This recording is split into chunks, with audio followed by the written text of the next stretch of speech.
بسم الله الرحمن الرحيم ثم والصلاة والسلام على أشرف الأنبياء والمرسلين محمد بن عبد الله وعلى آله وصحبه وسلم. السلام عليكم ورحمة الله وبركاته. وبرنامج كأني حاسب نفسك قبل أن تحاسب عليها نفط هذا حسابي أنت على حسابي. ما أنت وحين قصب وغني إن شاء الله بإذن الله الكريم الشيخ إبراهيم وكما عدير الشيخ إبراهيم تبليغ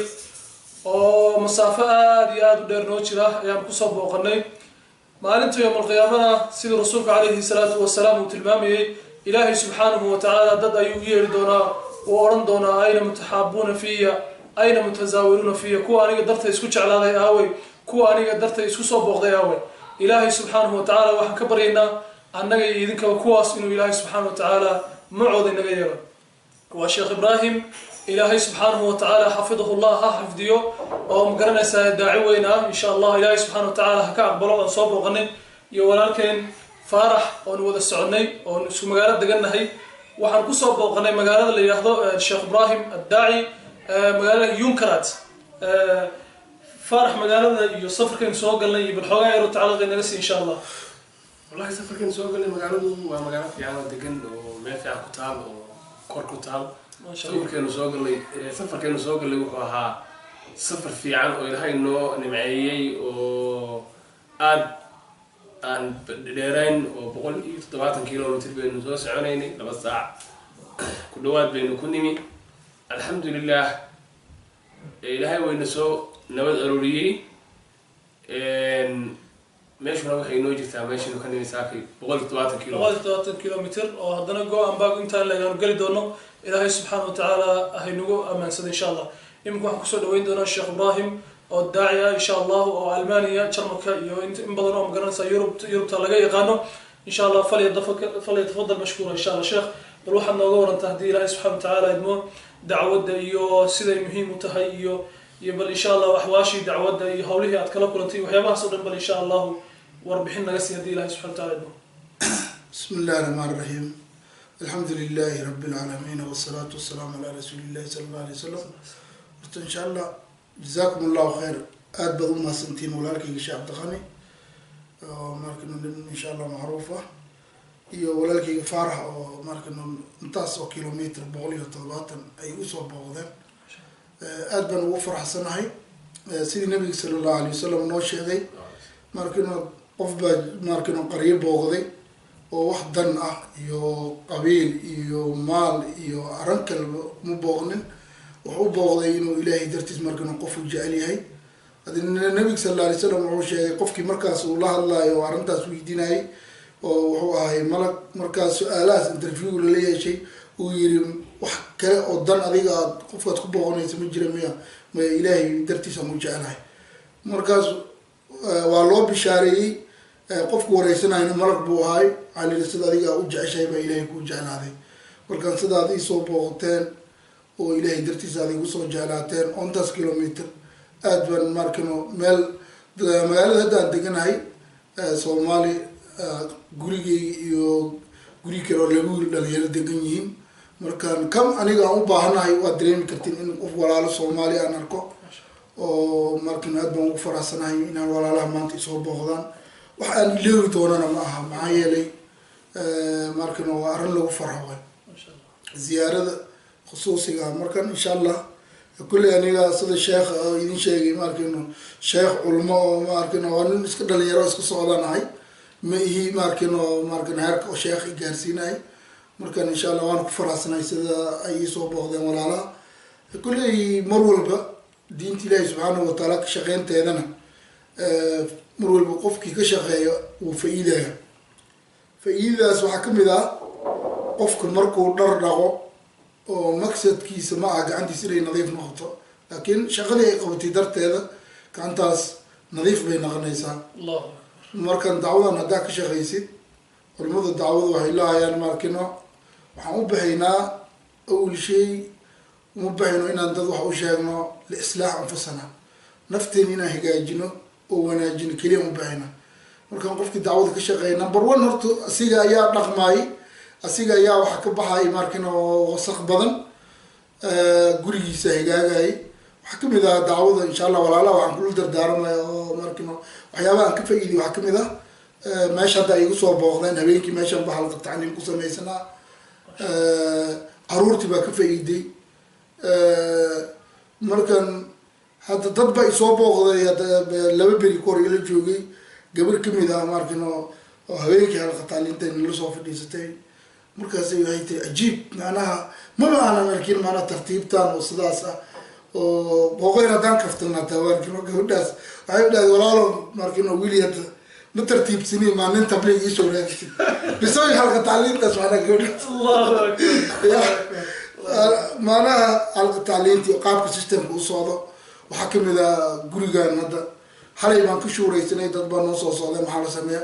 musqusha oo kale dadaan ku qornay inta oo kale markino gabadheeda asmaa ku qorneed aniga waxaa lii qoray markino suuq inaan kusoo adeego maamada markino cajiyeeda khayr allah siiyo oo markino mar walba nagu saacida waa qaybtii taqsiim alacmaalka la oran jiray oo guriga loo soo raray weyo hawsha lagu kala qaybsanayo guriga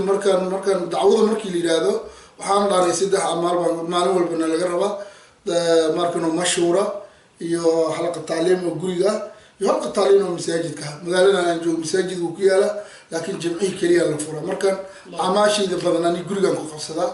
oo aniga iyo caruurtayda iyo hajida markino iska jamaaca ah ayagaan markino amaasha la qabta markii qof walaal arkan waa soo booqda alxamdulilah inta kalena walaalahan la baxa 3 ayaan ku bishii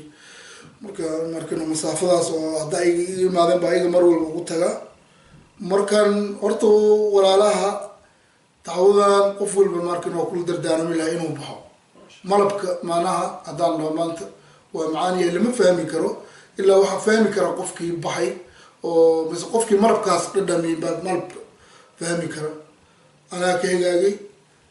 markino xajidii mise markino macyaala igu hegaagtay awlaadeyda alxamdulilah markino isku fahmna markii oo halqa tacliinta anaka gees aan ka dhignan awlaadii taas ma fahmno maxaa yeelay mashhuuradii baa laga tegay cunug walba meesha lagu qoray maba ogba markan walaalaha muslimiinta meeshan sir baa ku jirta sirta meesha ku jirta macnaha waxay tahay macnaha dadkii baa isfahmaya dadkii baa hal jah waa wada jihaysanayaan markaan diintan ka shaqeynteeda waxaa la rabaa cunugaaga inuu diinta ka shaqeeyo mobilkaaga inuu diinta ka shaqeeyo baaburkaaga inuu diinta ka shaqeeyo markan hajidaada inay diinta ka shaqeyso lacagtaada inay diinta maanaa adiga oo dhan maanaa dad aakhara ujeeda inaa noqotay markan insha allah walaalaha waad mahadsan yihiin waxaan kula dardaarmaa inay dacwada ka shaqeeyaan khaasatan guryaha halqa tacliim guryaha maanta le shaydaan baa galay jim baa markino saasa hebel salaada ma dukado cunuga yurub buu joogaa markino tabar loo maayo waxaan leeyahay dacwada ka shaqeeya balanteena waa dacwada haddii dacwada loo baxo waa liibaanaysaa haddii dacwada loo bixin wallahi qof waliba asaa derbiga soo taabanay marka walaalahana aad baan ugu mahad celinayaa sida ay ugu imaadeen oo markina waa faraxsanahay wallahi farxaddeyda lama soo koobi karo maxaa yeelay markino aan iska qiyaasi kara malaha markan insha allah idinkana waxaa idinka codsanayaa haddaa rabtaan inaad liibantaan walaalihiin oo qaryo degan ilahay dartiis u booqda allahu akbar ajar badan baad helaysaa maasha allah sidaa uu sheekhu sheegay weye insha allahu dacwadda laga shaqeeyo diinta laga shaqeeyo marka la leeyahay waxa weeye qofku horta marka hore inuu isagu ishagaajiyo oo khuruujka macnaha loo baxay iyo maqsadka loo baxay waxa weye liislaaxi anfusina nafteena inaan marnaba marka soo hagaajino leanna qofku markuu khuruuj baxo oo diinta ilaahay subxaanahu watacaala u socdaao awal shay uu ogaanayo qofku waxa weeye dacfiga isaga ku jira iyo meelaha laga haysto iyo xaaladiisu sida ay tahay wayo qofku markaas is ogaanaya marka sheekh ka waran marka la leeyahay khuruuj hala baxo oo magaranaysaay mar walba miyaa iska baxayna oo magaranaysaay laakiin mise tartiibo kalaad iyo farsamooyin kale iyo waxba see magaranaysaa xaaliya ma khuruuj hala baxo mar walba ma baxayno wax walba tartiib bay leeyihiin tartiibtaas waxaa kamid ah bishii oo kale 27 beri oo kale markino shaqadeynaan qabsanayna markino 3 beri jimcaha la baxaya sabtiga axadana galabti waa lasoo laabanaya isniinta si qofkii shaqeynaya shaqadiisa u aado kii iskoolaada iskoolkiisa u aado macnaha waxaa la rabaa dacwada inay adduunyadaada dayacda lama rabo dadku waxaan leenahay adduunyada iska dayace ninkii adduunyadiisa dayaco dacwadana ma qaban karo dad badan ba waxaa maqlaa ninkii khuruuj ba adduunye ma qabsado arrinta sidaas waa iska dhaqaaqaaniyo arrinta sidaas maaha xaasna waa leenahay caruur waa haysanaa alxamdulilah wax walba waa haysanaa haddana khuruujkuna waa baxnaa markaan dadka ha u qaatay inay dadka markino wax la-aan yihiin ma aha arrinta sidaas ma aha markaan maalintii oo kale subaxii aad kacaysaa 8 saacadood qofka ugu badan markino 10 saacadood ka badan ma soo shaqeynaa markaad soo laabatay 2 saacadood haddana gurigiisa iyo raashinkaaga qabuuskaaga markino maqrabka oo kale aad isku aadinaysa masaajidka dadkii booqatid xalaqada tacliim masaajidka lagu qabto hadda for example anaka halka tacliinta qabanayna oo kale waxaa kamid ah ogeer waa idin tusinaya kitaabka allahu akbar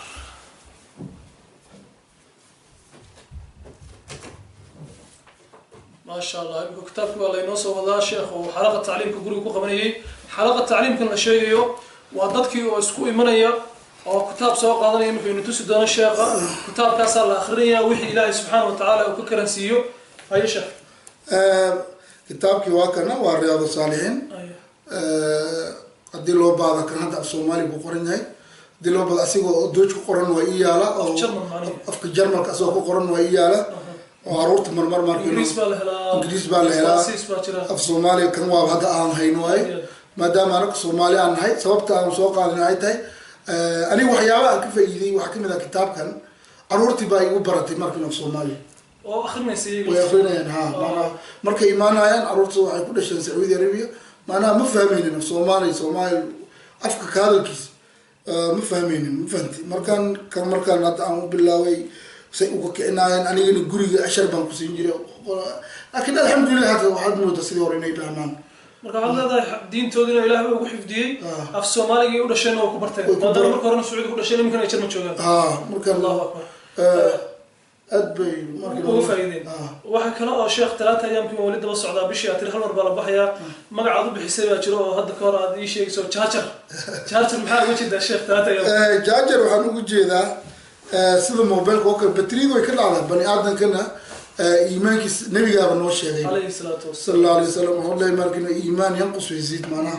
markaan wuxuu kale u dhahay nabiga sallallahu alayhi wasallam jaddidu iimaanakum kayfa nujaddid ya rasuulallahi akatharu qawlukum laa ilaha illa allah markaan badintii laa ilaha illa huwa masaajidka loo tagaa si markina iimaankii loo jadiidiyo markaan hadalkaas nabigaan daba socnaa markaan saddexdaas berina maqsadka ma aha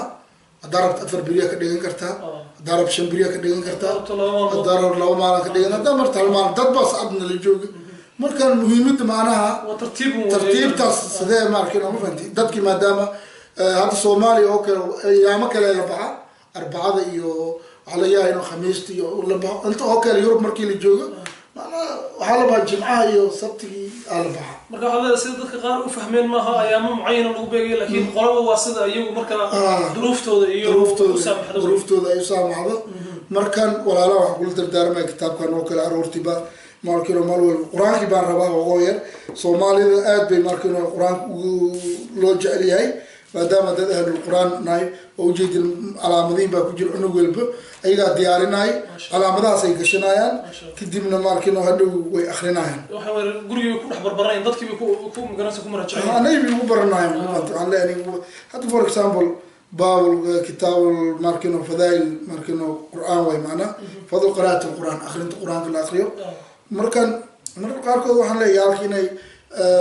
markino qur-aanka bartaan oo dadkana baraan baan rabaa inaan markino aan u sheego ilaa iskoolka waxaa loo sheega maskaxdoodana kama go-do lagamaba jeri karo markan waxaan rabaa inaan laho الحمد لله رب العالمين والصلاة والسلام على رسول الله صلى الله عليه وسلم وعن عثمان بن عفان رضي الله عنه قال رسول الله صلى الله عليه وسلم خيركم من تعلم القرآن وعلمه رواه البخاري marka hadalka marka uu sheegtid dadku waxa u khayr badan markii qofkii quraanka bartay oo dadkana bara u khayr badan marka unugii markii macnaha gabadhii oo kale markii waxay aad u tamaninaysa inay macallin noqoto oo markii quraanka Allahumma ja'alni oo Deutschland markii wili mardhow hadda inta ku guurno waxaan u sheegay ilaa magaalada hadda magaalo kale walaalaha degan aan u guurno inay markii naftigeeda ay bilowdaan rabnaa marka aan ku kaalmayno oo hadii kuwa yaryar markii ay ku barbarato annagana garab istaagno marka hadii markay maqlaan inuu walba wuxuu leeyahay kii uu lahayn dhakhtaraan naqnaa injineeraan naqnaa aan leenahay dhakhtarkaaga injineerkaaga iyo waxaan naqnaysana naqo kana wado kana midid ku qabso marka waxaa leedahay sheekh quraanka hal akhriyo afka inaan ka nahno waxa ka qurux badan in ilmihii axaadiistii iyo wixii inta loo akhriyo oo ilmihii jacayl iyo magaranaysaa marka uu doonitaan inta ku dhasho marka ilmihii keligii quraanku iska akhriyo macnaha waa saas weey aad marmar quraankii markino waxaad tusinaysaa xadiis oo inta ku qoran oo leeyahay تعاهدوا هذا القرآن فهو الذي نفسي محمد بيدي لهو أشد تفلتا من الإبل في عقلها مركان متفق وحديث كان مركان واداد مركان وحديث كي وحنو شيء يدي أو قرآن كنبي محمد عليه الصلاة والسلام بعد عرناي مركان هذه القرآن كماركنو لقيته سيدي جيلو ماركنو دور كوكر جرتا بو ماركنو وبحثناي بقرآن وبحثناي وهذا سؤال ترى والله سويت ديري مركان طلبسنايا مركان سداس أداء مركان وشيتين أي كان بيكون برنايا وحنا أبو مسعود العشري رضي الله عنه وحي النبي صلى الله عليه وسلم وحي كهيا قرآنك قلوبتنا وأيوكان قانتي سكوجد مالو ولا سمر كي أخريان وغير محرم صوماليا أي في صوماليا وفضاني الله أكبر مركان بسبب هذه مركانه مرول وحي بارك الله فيك إن شاء الله بارك الله فيك إلهي سبحانه وتعالى شيخ أجر حسنات هكسيو سيدا أولاده وجود ذلك إلهي سبحانه وتعالى أولادي سابو حفظي كويننا الله ينوح حفظي إن شاء الله وأنا مقشان إخواني في الله وحي مكفى إذن ما أنت زيارة الشيخ إبراهيم وحويه ورقريا حلقة التعليم أنا كو قبرنا وعيال كي مقارنة سيئة لفتركوض أينو برنا بدينا مقارنة سيئة وحخريان dadka qaar baa waxay sheegaan oo yiraahdaan annagu ciyaalkayga af Soomaaliga ma yaqaanaan ama way iloobeen ama kuma hadli karaan taas magaranaysa u noqon mayso qof walba meesha uu joogo oo kutubtii axaadiista rasuulka calayhi salaatu wasalaam oo wada saxiix oo afkii wadanka ayuu helayaa reerku habeenkii 10 daqiiqo 15 daqiiqo kaliya ha kulmaan magaranaysa habeenba qof ha lagu qoro ilmaha kii wax akhriyo karo ha lagu qoro ha akhriyo maqsadku ma aha inuu dadka wax u akhriyo laakiin maqsadku ilmaha waxaan uu akhrinayo uu mar walba ku soo celcelinayo maskaxdiisa ayuu ku dhigmaysaa sida uu inoo sheegay Sheekh Ibrahim intaas ayaan idinkaga tageynaa wassalaamu calaykum wa rahmatullaahi wa barakaatuh